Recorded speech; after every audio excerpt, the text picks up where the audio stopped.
सुप्रभात बच्चों। मैं आत्मी ग्रीन स्कूल से आपकी हिंदी की अध्यापिका रचना। जय स्वामीनारायण। मैं आज आपको व्याकरण पाठ पढ़ाऊंगी और व्याकरण में क्या पढ़ाऊंगी? विराम चिन्ह। मैं उससे संबंधित आपको कुछ बातें बताऊंगी, समझाऊंगी, उसकी व्याख्या करूंगी और उसकी परिभाषा और उसके कुछ भेद और चिन्हों का प्रयोग अपने वाक्यों में शब्दों के दौरान कैसे करते हैं वो आपको बताऊंगी। ये आपने पूर्व टीचर द्वारा पढ़ा होगा तो इसको आप एक रिवीजन समझ लीजिए, और अगर पूर्व टीचर द्वारा कुछ छूट गया तो आप मेरे द्वारा पढ़ाए विराम चिन्ह की परिभाषा और व्याख्या को अच्छे से सुनिए और समझिए। तो पहले मैं आपको विराम चिन्ह, उसके भेद, उसको कैसे उपयोग किया जाता है अपने शब्दों और वाक्यों और अपनी लेखनी में, तो बताना शुरू करती हूँ। फिर उसी से संबंधित आपको छोटा सा कोई प्रश्नोत्तर दूंगी या फिर एक्सरसाइज या अध्ययन करवाऊंगी। तो मैंने कुछ नोट तैयार किए हैं, तो मैं जैसे जैसे स्क्रीन पर पिक्चर डालती जाऊंगी आपको व्याख्या करती जाऊंगी, तो आप अच्छे से समझिएगा और सुनिएगा। ठीक है, तो शुरू करते हैं। देखिए, जैसा कि स्क्रीन पे मैंने लिखा है विराम चिन्ह और परिभाषा, तो आशय यही है कि विराम चिन्ह के बारे में आपको व्याख्या की जा रही है। तो बढ़ते हैं अगली पिक्चर की तरफ। ठीक है, तो देखिए विराम चिन्ह के बारे में ये मैं बता रही हूँ। ये आपके स्क्रीन पर लिखा हुआ है कि विराम का अर्थ है रुकना या ठहरना, स्टॉप। यानी कि जब आप कोई शब्द मिलाकर के वाक्य लिखते हैं, जब अपनी भावनाओं को आप अपनी लेखनी द्वारा वाक्यों में स्पष्ट करते हैं, तो कहीं कहीं पर हम सांस लेते हैं या कहीं कहीं पर एक छोटा सा विराम देते हैं। तो उसको हम कैसे व्यक्त करेंगे? अगर हम कंटिन्यूस प्रश्न अपना वाक्य लिखते चले जाएंगे तो कहाँ प्रश्नवाचक लगाना है, कहाँ प्रश्न का चिन्ह होना चाहिए, कहाँ विराम का चिन्ह होना चाहिए, कहाँ अल्प विराम का चिन्ह होना चाहिए, अगर हम इसका ध्यान नहीं रखेंगे और सिर्फ वाक्य ही लिखते जाएंगे तो हमारी लेखनी बहुत ही अधूरी और असुंदर होगी, मतलब सुंदर नहीं लगेगी और न सुनने में अच्छी लगेगी, न हमारी लेखनी स्पष्ट होगी।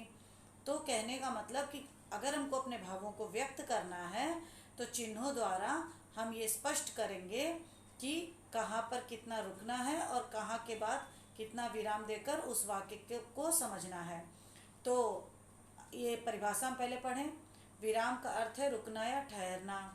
वक्ता अपने भावों व विचारों को व्यक्त करते समय वाक्य के अंत में या कभी कभी बीच में ही सांस लेने के लिए रुकता है। मैंने शुरू में बोला ना आपको, इसे ही विराम कहते हैं।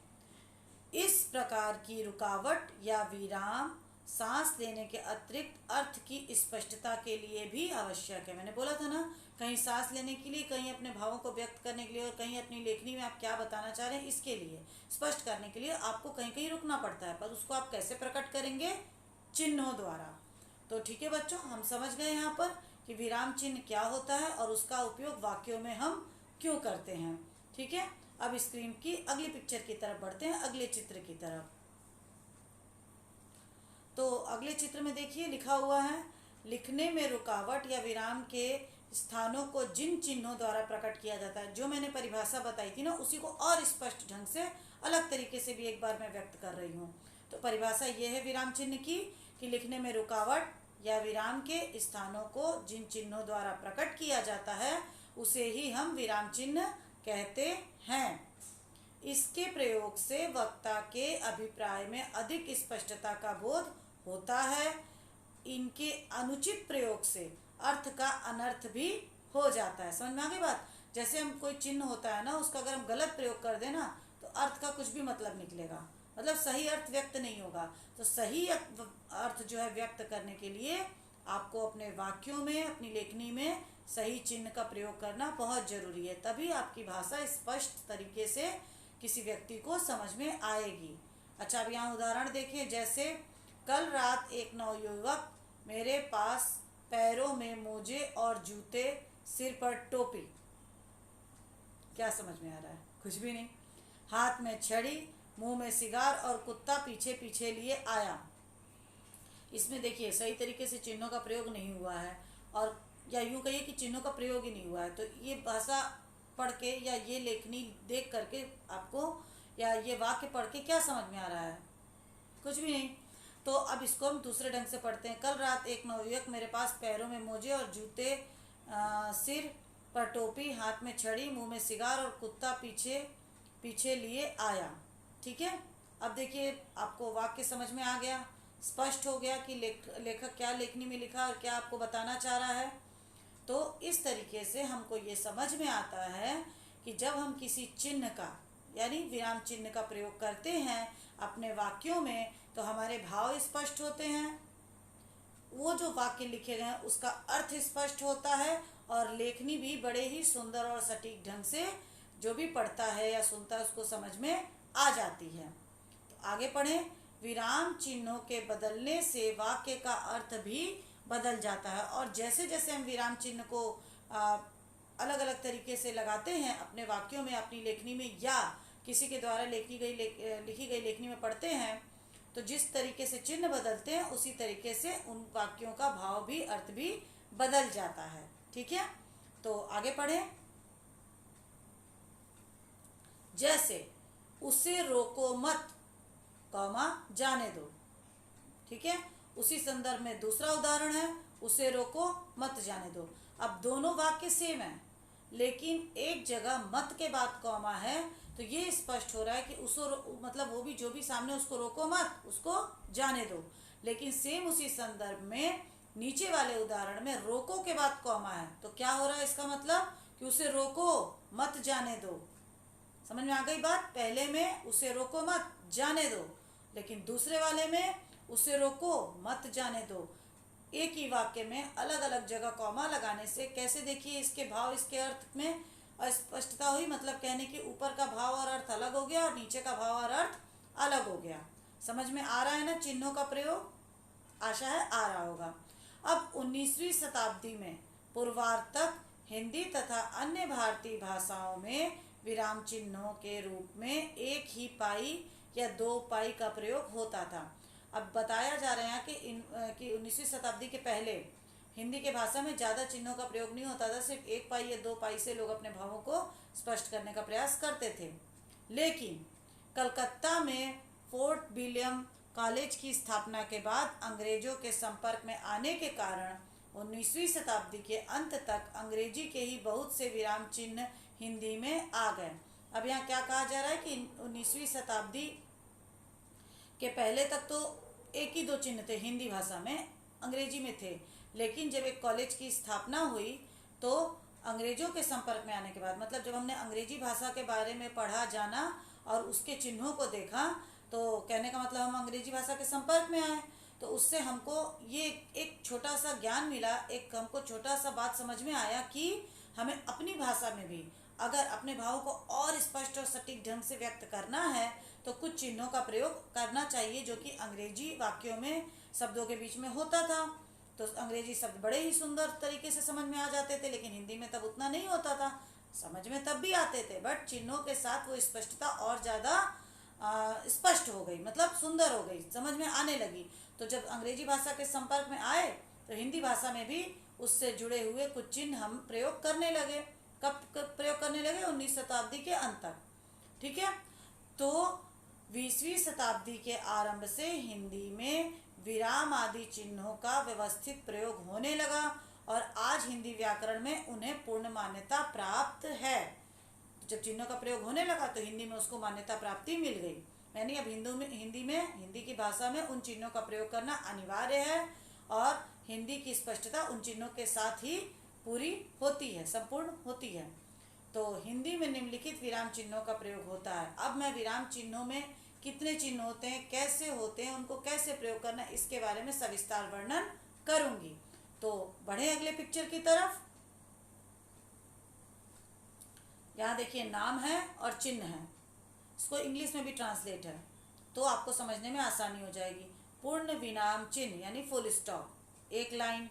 अर्ध विराम चिन्ह यानी एक छोटा सा कॉमा, तो उसमें आप देखिए एक छोटा सा डॉट लगा के कॉमा किया गया है यानी सेमी कॉलन। अल्प विराम चिन्ह तो साइन ऑफ कॉमा, यानी उसमें सेमी कॉलन था, मतलब कॉमा था, और इसमें साइन ऑफ कॉमा, इसमें पूरा कॉमा होगा। देखिए उसमें एक डॉट लगा के नीचे कॉमा लगाया गया है। ठीक है, तो वो क्या हुआ? सेमी कॉलन, और ये भी जो है एक साइन ऑफ कॉमा है तो इसमें सिर्फ एक कॉमा दिया गया है। अब देखते हैं प्रश्नवाचक चिन्ह। ठीक है, तो इसमें देखिए ऐसे एक प्रश्न बना के चिन्ह दिया गया है, समझ में आ रही है, दिख रहा है आपको। ठीक उसी तरह विस्मयादिबोधक चिन्ह, इसमें देखिए एक लाइन लेके नीचे डॉट बनाया गया है। उद्धरण चिन्ह, इसमें दो तरफ दो दो कॉमा दिए गए हैं। निर्देशिका या रेखिका चिन्ह, तो इसमें एक डैश लगा करके चिन्ह बनाया गया है। मतलब जब अपने आपके वाक्यों में ना ये सारे भाव आपको स्पष्ट करने होते हैं, या किसी की लेखनी में जब आप देखेंगे कि ये सारे भाव हैं तो ऐसे चिन्हों का प्रयोग होगा। निर्देशक या रेखिका चिन्ह, बड़ा डैश दिख रहा है ना आपको। विवरण चिन्ह, तो यहाँ पे कैसा है आपको देखिए, चिन्ह देखिए आप ध्यान से। ओके, अपूर्ण विराम चिन्ह, देखिए यहाँ पे कैसा चिन्ह है। ठीक है, योजक विराम चिन्ह, यहाँ पर देखिए कैसा चिन्ह है। ठीक है, अब कोष्ठक देखिए, कोष्ठक यानी ब्रैकेट। ठीक है, तो आगे पढ़े। चिन्ह, कुछ चिन्ह आपको ऐसे देने पड़ते हैं। ठीक है, और एक चिन्ह है ये प्लस क्रॉस ऐसा करके, इसके बारे में भी आगे भी सविस्तार वर्णन करूंगी। प्रतिशत चिन्ह, समानता सूचक चिन्ह, तारक चिन्ह और त्रुटि चिन्ह। तारक चिन्ह को हम पाद या टिप्पणी चिन्ह भी कहते हैं। ठीक है, तो ये रहे आपके कुछ चिन्ह और उनके नाम, और उसके बारे में सविस्तार एक एक करके मैं आपको वर्णन करते जाऊंगी। ठीक है, तो विराम चिन्ह का प्रयोग, नीचे दिए गए विराम चिन्ह का प्रयोग हिंदी भाषा में निम्न प्रकार से किया गया है। विराम चिन्ह का प्रयोग पूर्ण विराम का अर्थ है भली भांति ठहरना। सामान्यतः पूर्ण विराम का प्रयोग निम्नलिखित स्थितियों में होता है। तो विराम चिन्ह का प्रयोग कब होता है? जब आपको अपने कहे गए वाक्यों में थोड़े पल के लिए ठहरना होता है। ठीक है, तो वहां पर हम जब उसको लेखनी में उतारेंगे तो इन चिन्हों के माध्यम से व्यक्त करेंगे। अब पढ़ते हैं कि पूर्ण विराम का प्रयोग निम्नलिखित स्थितियों में होता है। अब यहाँ पूर्ण विराम के बारे में बताया जा रहा है। पहला क्या था, वो लाइन वाला ना, उसको पूर्ण विराम फुल स्टॉप बोलते हैं इंग्लिश में, तो उसके बारे में बताया जा रहा है। प्रश्नवाचक और विस्मयादिबोधक वाक्यों को छोड़कर से सभी वाक्यों के अंत में पूर्ण विराम का प्रयोग होता है। जैसे यह पुस्तक अच्छी है, फुल स्टॉप, एक लाइन खींची गई, ये हुआ पूर्ण विराम। गीता खेलती है, पूर्ण विराम। बालक लिखता है, एक लाइन खींची गई और उसको कहा गया पूर्ण विराम। यानी आपका ये जो वाक्य है ये खत्म हो गया, ये बता दिया गया और खत्म। तो यहाँ पे पूर्ण विराम, इसके बाद आप कुछ नहीं लिख रहे हो। समझ में आ रही है बात? दिख रहा है आपको कुछ लिखा हुआ? नहीं ना, तो पूर्ण विराम हुआ। पूर्ण विराम सिर्फ एक सिंपल सेंटेंस होता है और उसके अंत में जब आपको आगे कोई बात नहीं कहनी होती, कुछ नहीं समझना होता, तो फिर आप वहाँ पे एक पूर्ण विराम लगा देते हो। इसमें कोई प्रश्नवाचक चिन्ह नहीं लगता, इसमें कोई और दूसरा चिन्ह नहीं लगता, कोई संशय वाला चिन्ह नहीं लगता। यानी आपने एक वाक्य कहा, वो जब पूर्ण हो गया तो आप एक लाइन खींच के उसको पूर्ण विराम चिन्ह के साथ समाप्त कर देते हो। अब दूसरा पढ़ते हैं। किसी व्यक्ति या वस्तु का सजीव वर्णन करते समय वाक्यांशों के अंत में भी पूर्ण विराम का प्रयोग होता है। पूर्ण विराम के बारे में और अच्छे से बताया जा रहा है कि जब आप किसी व्यक्ति या वस्तु का वर्णन करते हैं तो जब वो पूरा वर्णन आप कर चुके होते हैं तो अंत में पूर्ण विराम का प्रयोग होता है। ठीक है, तो जैसे गोरा बदन, तो गोरा बदन यानी किसी व्यक्ति का बदन गोरा था, पूर्ण विराम, आपने बता दिया गोरा बदन है तो पूर्ण विराम लगा दिया। स्फूर्ति में काया, पूर्ण विराम। मदमाते नेत्र, पूर्ण विराम। यानी आपके कहे गए शब्द खत्म जब हो जाते हैं और उसके आगे आपको कुछ खास नहीं कहना होता तो वहां पे पूर्ण विराम का प्रयोग कर देते हैं। भोली चितवन, पूर्ण विराम। चपल अल्हड़ गति, पूर्ण विराम। प्राचीन भाषा के पद्यों में अर्दाली के पश्चात पूर्ण विराम का प्रयोग होता है। जैसे जब हम कोई पुरानी भाषा को पढ़ते हैं ना, और जब वो प्रणाली पूरी तरह से खत्म हो जाती है पद्य में या फिर गद्य में, तो वहाँ पे हम पूर्ण विराम लगा देते हैं। जैसे उदाहरण के तौर पे 2 उदाहरण दिए गए, मतलब यहाँ पूर्ण विराम आपको कहाँ कहाँ लगाने होते हैं वो एक्सप्लेन किया है मैंने, लेकिन मेन आप समझ लीजिए कि पूर्ण विराम तभी लगता है जब आपके कहे गए वाक्य पूरी तरह से खत्म हो जाए। उसके बाद आपको दूसरा वाक्य शुरू करना हो, तब अगर आपको शुरू नहीं करना है तो वहाँ पे पूर्ण विराम लगा देंगे, और दूसरा वाक्य अगर आपको शुरू करना हो तो पहले वाक्य के अंत में पूर्ण विराम लगाएंगे। यहाँ पे उदाहरण पढ़ लेते हैं फटाफट। परहित सरिस धर्म नहीं भाई, पूर्ण विराम। पर पीड़ासम नाही अदमाई, पूर्ण विराम। ओके, अब अर्ध विराम पढ़ते हैं। उधर चिन्ह देखा था ना, ऊपर डॉट करके नीचे छोटा सा कॉमा, अर्ध विराम। यहाँ पे मतलब थोड़ी देर के लिए रुकते हैं, सांस लेते हैं। तो अर्ध विराम का अर्थ है आधा विराम, जहाँ पूर्ण विराम की यानी आधा विराम मतलब क्या होता है कि आप थोड़ी देर के लिए रुकते हैं, लेकिन आपका वो वाक्य खत्म नहीं हुआ है, उसके संदर्भ में आप आगे बढ़ेंगे, तो वहाँ पर पूर्ण विराम अर्ध विराम लगा के फिर बाद में आपको पूर्ण विराम लगाते हैं, तो उसको हम अर्ध विराम या आधा विराम कहते हैं, यानी थोड़ी देर के लिए रुकने का चिन्ह।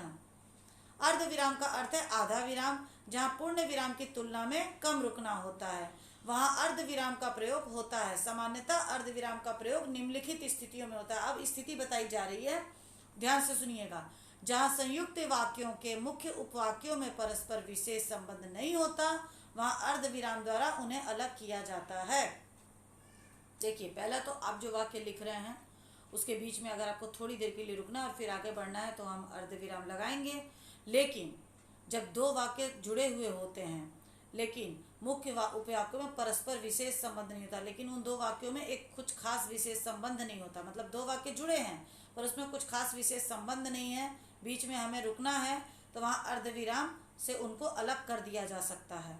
जैसे उसने अपने माल को बचाने के लिए अनेक उपाय किए, ठीक है, और परंतु वह निष्फल हुआ। ये है एक ही वाक्य, लेकिन इसमें आपको दो वाक्य जोड़ा गया है, ठीक है। देखिए, उसने अपने माल को बचाने के लिए अनेक उपाय किए, ये एक वाक्य, और परंतु वे निष्फल हुए, ये अलग वाक्य, यानी दो वाक्य को जोड़ के एक वाक्य बनाया गया है। लेकिन इन दो वाक्यों के बीच में हमें कॉमा लगा के स्पष्ट कर देते हैं कि ये दो वाक्य हैं।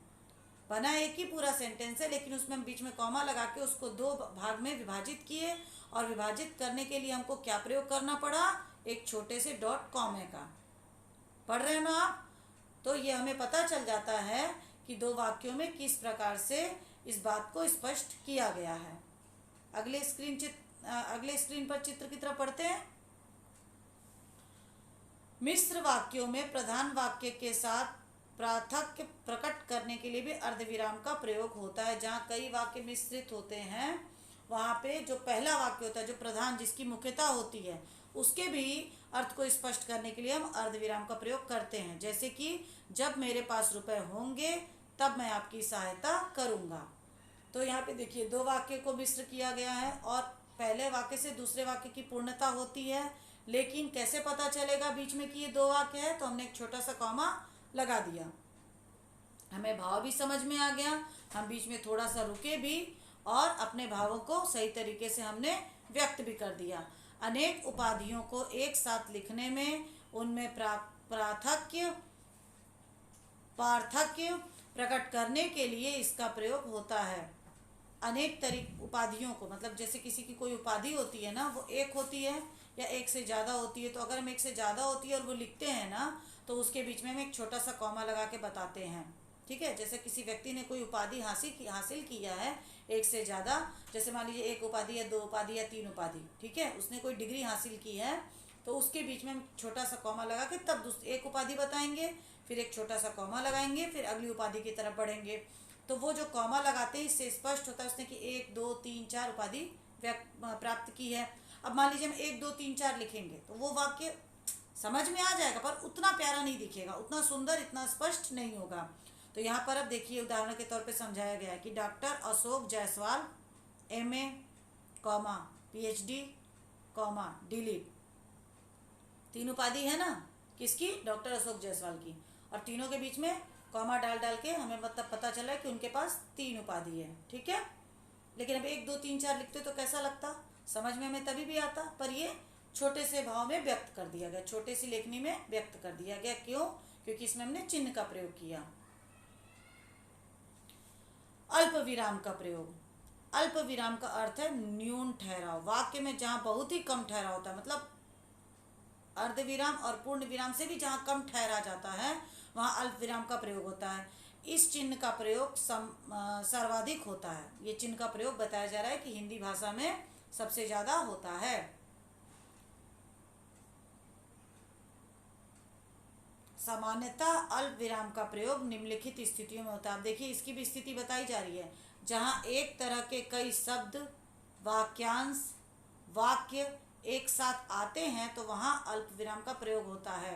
तो अल्प विराम को हम इस प्रकार समझते हैं कि जहाँ पर कई शब्द, वाक्य, ठीक है, कई शब्द, वाक्य और वाक्यों का अंश एक साथ आ जाता है ना, तो हम छोटे छोटे कॉमा लगा करके अपने भावों को स्पष्ट करते हैं, और वही होता है अल्प विराम। जैसे रमेश, सुरेश, महेश, 3 नाम हुआ, ठीक है, तो तीनों के बीच में एक छोटा छोटा कॉमा लगा, देख रहे हो ना आप। और वीरेंद्र घूमने गए, तो यहाँ पर छोटा सा अल्प विराम लगा। जैसे रमेश बोल के हम थोड़ी देर रुके और फिर सुरेश बोले, फिर थोड़ी देर रुके फिर महेश बोले, तो उसको हम कैसे व्यक्त किए, इस छोटे से डॉट के माध्यम से। तो ये हुआ आपका अल्प विराम।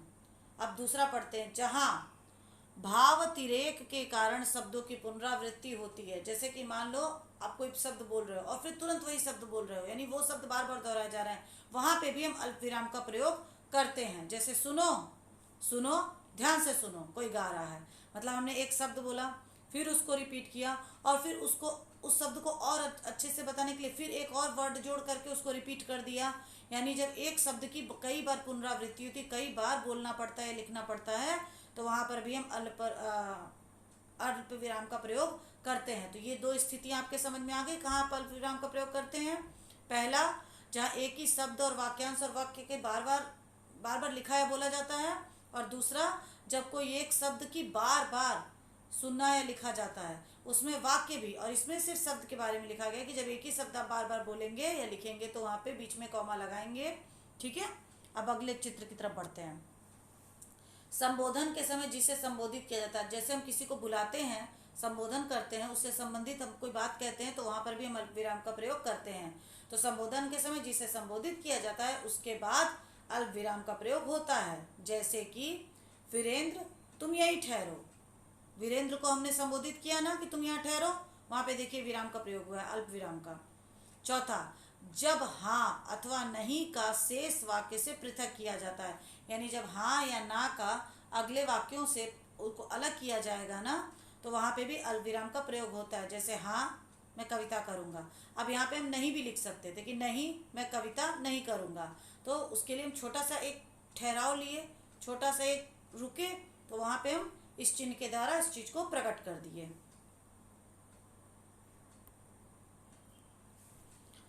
पांचवा, पर, परंतु, इसलिए, अतः, क्योंकि, बल्कि, तथापि, जिससे आदि के पूर्व अल्प विराम का प्रयोग होता है। अब ये शब्द जो शब्द है ना, जिसके लिए हम थोड़ी देर के लिए अपने वाक्य में रुकते हैं, वहाँ पे भी आप अल्प विराम का प्रयोग कर सकते हैं। उदाहरण दिया गया है, वह विद्यालय न जा सका क्योंकि अस्वस्थ था। तो इन 2 शब्दों, 2 वाक्यों के बीच में एक कॉमा लगाया गया है, छोटा सा विराम दिया गया है।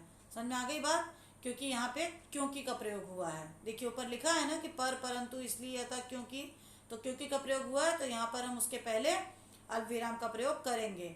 एक स्थिति और समझते हैं, उद्धरण से पूर्व अल्प विराम का प्रयोग होता है। जैसे राम ने श्याम से कहा, यानी जब कोई इंसान के विषय में वो कहता है, उसके विषय में अगर बताया जाता है कि उसने क्या कहा, तो उसके बीच में भी हम अल्प विराम का प्रयोग करते हैं।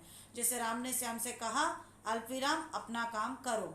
एक और स्थिति समझते हैं, यह, वह, तब, तो और अब आदि के लोप होने पर, मतलब ध्यान से देखिए, ये जो वाक्यांश है ना, यह, वह, तब, तो और अब, ये सब जो छोटे छोटे शब्द हैं ना, ये अगर किसी वाक्य में आप प्रयोग नहीं करते हो, इनका लोप होता है, ये नहीं लिखे जाते हैं, तो वहाँ पर भी हम अल्प विराम का प्रयोग कर सकते हैं। वाक्य में अल्प विराम का प्रयोग होता है, ये सबके न लिखे जाने पर या न बोले जाने पर। जैसे जब जाना ही है, अल्प विराम, जाओ। और इसको हम ऐसे भी बोल सकते थे कि जब जाना ही है तो जाओ, है ना। तो का लोप हुआ है ना, तो लिखा नहीं गया ना, तो बोल नहीं रही हूँ ना मैं, तो है ही नहीं ना यहाँ पे, तो उसकी जगह हम अल्प विराम का प्रयोग कर लिए। एक और स्थिति समझते हैं, बस, वस्तुतः, अच्छा, वास्तव में आदि से आरंभ होने वाले वाक्यों में इनके पश्चात अल्प विराम का प्रयोग होता है। ठीक है, देख रहे हैं ना आप कि बस, वस्तुतः, अच्छा, वास्तव में आदि से आरंभ होने वाले वाक्यों में भी हम अल्प विराम का प्रयोग करते हैं। जैसे वास्तव में, ठीक है। अल्पविराम मनोबल सफलता की कुंजी है, पूर्ण विराम। ठीक है, तो अल्पविराम का प्रयोग कहाँ हुआ, आप ध्यान से देखिए। ठीक है, अब हम नवी परिस्थिति की तरफ पढ़ते हैं, नवे अंक की तरफ, कि तारीख के साथ महीने का नाम लिखने के बाद तथा सन संवत के पूर्व अल्पविराम का प्रयोग किया जाता है। यानी किसी तारीख के, किसी डेट और किसी महीना के, सन या संवत के पहले भी अल्पविराम का प्रयोग हम करते हैं अपनी लेखनी में या बोलने में, थोड़ी देर के लिए ठहरते हैं। जैसे 2 अक्टूबर सन 1869 ईस्वी को गांधी जी का जन्म हुआ। ठीक है, तो देखिए इसमें अल्पविराम का प्रयोग हुआ है। तो यहाँ पर हमने देखा किस प्रकार अल्पविराम का प्रयोग हुआ है 2 अक्टूबर के बाद, और सन 1969 के 1869 के पहले, 1869 के पहले। देखा आपने 2 अक्टूबर कॉमा दिख रहा है ना। तो यहाँ पर तारीख और महीने का नाम लिखने के पूर्व भी आपको एक छोटा सा अल्पविराम लेना होता है। अब आगे बढ़ते हैं। अंकों को लिखते समय भी अल्पविराम का प्रयोग होता है। जैसे कई अंक आपको लिखने होते हैं ना, 1 2 3 4 5 6 7 8, तो अगर आप लिखेंगे और बीच में कॉमा लगाएंगे, क्योंकि आप बोलने में ब्रेक लेते हो, जैसे कि 1 2 3 4 5, छोटा छोटा ब्रेक ले रहे हो ना, उसको लिखने में कैसे स्पष्ट करोगे, यही अल्पविराम लगा के। देखो 5 6 7 8 10 20 30 40 ये लिखा हुआ, इसके बीच में कॉमा दिया गया और आदि, कॉमा देके आगे लिख दिया। अब प्रश्नवाचक चिन्ह का प्रयोग, इसके बारे में मैं आपको अगले वीडियो में एक्सप्लेन करूंगी कि प्रश्नवाचक चिन्ह और आगे आने वाले चिन्हों के बारे में फटाफट मैं आपको समझा दूंगी। आपका रिवीजन हो जाएगा, आपके पूर्व टीचर ने तो आपको पढ़ाया ही है, रिवीजन हो जाएगा। और छोटा सा एक एक्सरसाइज कर लेंगे जिससे कि आपके चिन्हों की स्पष्टता दिमाग में पूरी तरह से हो जाएगी। तब आप कोई भी वाक्य लिखोगे, आपको चिन्ह आराम से लगाने आ जाएगा। कोई भी वाक्य आप सुनोगे तो आपको कहाँ कहाँ किन किन चिन्हों का प्रयोग हुआ ये समझ में आ जाएगा। ठीक है बेटा, तो अगले हम मिलेंगे वीडियो में प्रश्नवाचक चिन्ह के साथ चिन्हों का, विराम चिन्हों का सविस्तार वर्णन करूंगी मैं। और आप तब तक घर पे जो भी मैंने आज पढ़ाया है उसको ध्यान से एक बार और रिवीजन कर लीजिएगा और मेरे वीडियो को देख के समझिएगा। तब तक के लिए जय स्वामीनारायण।